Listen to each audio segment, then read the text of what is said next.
நண்பர்களே, என்னை ஞாயிற்றுக்கிழமை காலையில் தோசை சுட போகிறேன். ஒய்ஃபு உடம்பு சரியில்லை, அதனால் பிள்ளைங்களுக்கு எல்லாம் நான் தான் தோசை போட்டு கொடுக்கேன். அந்த மாவு வாங்கியாச்சு, நல்லா லைட்டாக உப்பு போட்டு நல்லா ஆற்றியேன். இந்த பாருங்க, நல்லா ஆற்றிக்கிட்டு நான் தான் இது பண்ணது. சரியா? நல்லா மாவை நல்லா அடித்து கலக்கணும். அப்போ தான் அந்த மாவு மிஸ் உளுந்து வெந்தயம் எல்லாம் மிஸ் ஆகணும். அடி விட்டுட்டு இப்போ தோசை சுட பாருங்க, ஒரு 1.5 கரண்டி அடி விடுவேன். இப்படி நல்லா தோசை அடி முறுமுறுன்னு அடி கொஞ்சம் வீதியாட்டு வச்சாச்சேங்கி பேப்பர் தோசை போல் இருக்கும் அடி. சரிங்களா?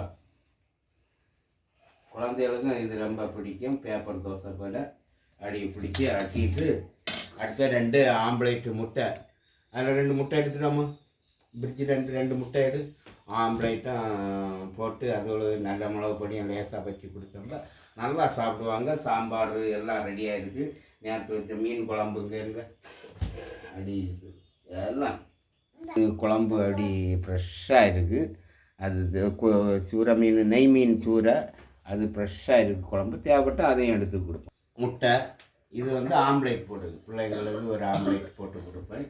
தோசை இது ஆகிட்டுன்னு நினைக்கிறேன். சரிங்களா? தோசை இதாகிட்டு என்னோட முட்டையை இந்த சைடு வச்சுட்டு மடிச்சுக்கிங்களா, இதுதான் சூப்பர் தோசை ரெடி ஆகிட்டு. சரியா? இதே போல பிடிச்சிருந்தா நீங்களும் வீட்டுக்கு சின்ன சின்ன, ஏன்னா மனைவிமாரோட உடம்பு சரியில்லை, நம்ம தான் செய்யணும்.